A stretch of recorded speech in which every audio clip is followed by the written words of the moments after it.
তো বন্ধুরা তোমরা আগে ভিডিওটা ভালো করে দেখো, তারপর আমরা এর ফানি কমেন্ট পড়বো। হাড়ি ভেঙে গেছে, হাড়ি বাস্ট করে এই অবস্থা, হাড়ি খুলছে না, কাটা নিয়ে এসছে মাথারা, আমি সরে যাই। এই ঢাকনা বেঁকে গেছে, এই ঢাকনা বেঁকে গেছে, এই ঢাকনা বেঁকে গেছে।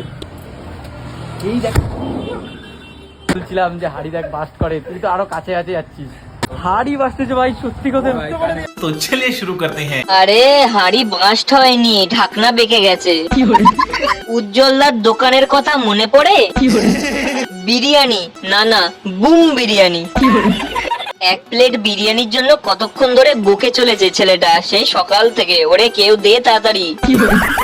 তুই যে অ্যাক্টিং করছিস, তোর বাবার বিয়ে দেখলেও এতটা অবাক হবে না কেউ। কালিরামের ঢোল ফাটলো, এটাই কন্টেন্ট। ঢাকনা খুলছে না। যার হাড়ির ঢাকনা বেঁকে যাচ্ছে তার মাথা ব্যথা নেই, যে ভিডিও করছে তারই মাথা ব্যথা বেশি। মনে হয় ঢাকনাটা তারই হাড়ির। ঐতিহাসিক মুহূর্ত, ইতিহাসের পাতায় বড় বড় অক্ষরে লেখা হবে। আমাদের ছেলে মেয়েরা এইসব করেই বড় হবে। লজ্জা লাগা দরকার। ঢাকনা বেঁকে গেছে, সেই ঐতিহাসিক মুহূর্ত।